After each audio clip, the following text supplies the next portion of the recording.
আজ আমরা আলোচনা করতে চাই শীতকালে আসলে মুমিনের কোন কোন আমলগুলো গুরুত্বপূর্ণ, কোন কোন আমলগুলো আমরা চাইলে করতে পারি সেগুলো জানবার চেষ্টা করব। আপনিও চাইলে আমাদের সাথে যুক্ত হতে পারবেন। দেশ টিভি ইসলামিক শো ফেসবুক পেজের কমেন্ট বক্সে গিয়ে বাংলায় সংক্ষেপে মূল কথাগুলি লিখলে আমরা আপনার প্রশ্নের সরাই সমাধান জানবার চেষ্টা করব ইনশাআল্লাহ তাআলা। শেখ, আমরা শুরুতে যেমনটা বললাম শীতকালের গুরুত্বপূর্ণ আমল, আপনি আমাদেরকে প্রথমেই জানাবেন যে আসলে এই গুরুত্বপূর্ণ আমল বলতে আসলে কোন কোন দিক হাদিসে উল্লেখ রয়েছে অথবা মুমিনের জন্য সহায়ক হবে বলে মনে রয়েছে। আলহামদুলিল্লাহ, প্রত্যেক ইমানদারের লক্ষ্য উদ্দেশ্যই হওয়া উচিত মহান আল্লাহ পাকের সাথে সাক্ষাৎ করা, আল্লাহ পাকের সন্তুষ্টি অর্জন করা। যেহেতু আল্লাহু খালিকু কুল্লি শাই, সব কিছু যেমন আল্লাহ পাক সৃষ্টি করেছেন, আপনাকে আমাকেও আল্লাহই সৃষ্টি করেছেন। আর আপনি যে চমৎকার প্রশ্নটি করেছেন, আমার মনে হচ্ছে যে এই প্রশ্নের দিকে খেয়াল করি আল্লাহ রাব্বুল আলামিন হয়তোবা আয়াতে কুরআনুল কারীম সূরা কাহফের মধ্যে আয়াত নাজিল করেছিলেন। আল্লাহ বলেন, ফামান কানা ইয়ারজু লিকা রাব্বিহি ফালিয়ামাল আমালান সালিহা। যে ব্যক্তি চায়, এখানে একটু যদি যোগ করি তা নাহলে মেসেজ যেতে পারে যে এই প্রশ্ন দিয়ে খেয়াল করেন, অর্থাৎ আল্লাহ তাআলা আমাদের মনের খবর জানেন, সেই দৃষ্টিকোণ থেকে আল্লাহ তাআলা হয়তোবা কুরআনুল কারীম তো একদিনের জন্য না, কুরআনুল কারীম হচ্ছে জীবন্ত মুজিজা এবং এটা কিয়ামত পর্যন্ত যেই পৃথিবীর মধ্যে আসবে কোরআনের দিকে তাকাবে, মনে হবে যেন আমার জন্য এই মুহূর্তে মনে হয় এই আয়াত আল্লাহ নাজিল করছেন। কোরআন জীবন্ত মুজিজা, ভুল বুঝার কিছু নাই। কেউ যদি ভুল বুঝে তাহলে বুঝতে হবে তার জ্ঞানের দৈন্যতা। আল্লাহ বলেন, ফামান কানা ইয়ারজু লিকা রাব্বিহি ফালিয়ামাল আমালান সালিহা। যেই ব্যক্তি তার রবের সাথে সাক্ষাৎ করতে চায় অবশ্যই সে যেন নেক আমল করে। একটু আগে কি জিজ্ঞেস করছেন যে শীতকালে আল্লাহ পাকের নৈকট্য অর্জনের জন্য কি কি আমল, এই আমলের কথাই সূরা কাহফের এই আয়াতের মধ্যে আছে। এখন আপনি বলছেন নেক আমল, আল্লাহ বলেন হ্যাঁ তোমরা নেক আমল করো, এইটাই আমি চাই, নেক আমল, সুন্দর আমল। যেমন সূরা মুলকের মধ্যে আল্লাহ বলেন, লিয়াবলুয়াকুম আইয়ুকুম আহসানু আমালা, আমি তোমাদেরকে পরীক্ষা নিরীক্ষা করে দেখতে চাই আমি আল্লাহর সাথে সম্পর্ক কায়েম করবার জন্য তোমরা কারা কারা সুন্দর সুন্দর আমলের অধিকারী হও। এখন সুন্দর সুন্দর আমল কাকে বলে? সুন্দর সুন্দর আমল হচ্ছে যে আমলগুলা কোরআন সুন্নাহর সাথে মিল আছে।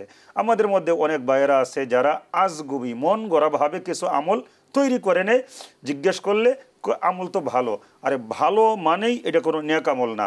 যে আমলের ভিত্তি কোরআনের সাথে মিলবে, সুন্নাহর সাথে মিলবে, রসুল করছেন, সাহাবায়ে কেরামগণ করছেন, ঠিক এইগুলাকে আমরা আল্লাহকে পাওয়ার জন্য আমল করতে হবে।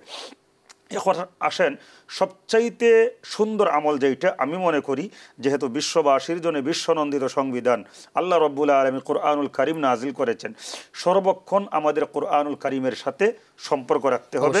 কারণ এই জন্য সম্পর্ক রাখবো, ওয়ানাজ্জালনা আলাইকাল কিতাবা তিবিয়ানাল লিকুল্লি শাই, আমাদের যা কিছু প্রয়োজন সব কিছু কোরআনের মধ্যে আছে।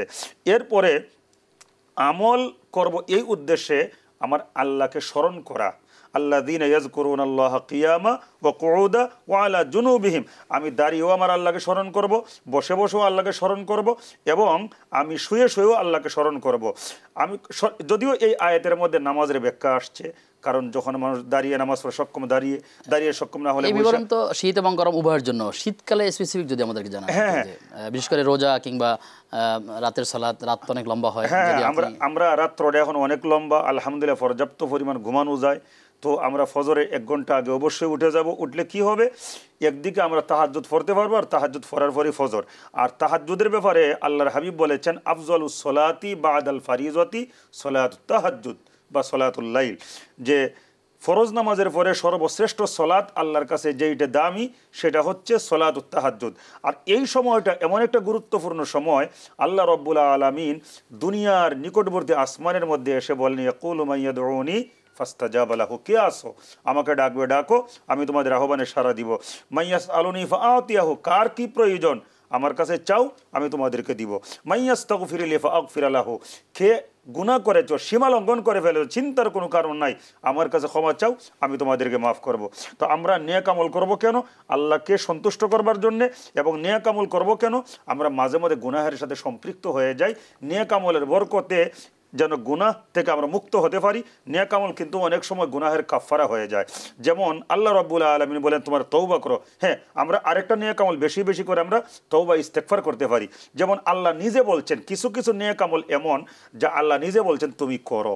যেমন আল্লাহ বলছেন, ইয়া আইয়ুহাল্লাযীনা আমানু, মুমিনগণ তুবু ইলাল্লাহ, আল্লাহর দিকে ফিরে আসো তওবা ইস্তেগফারের মাধ্যমে, তাওবাতান নাসুহ খুলুসিয়াতের সাথে।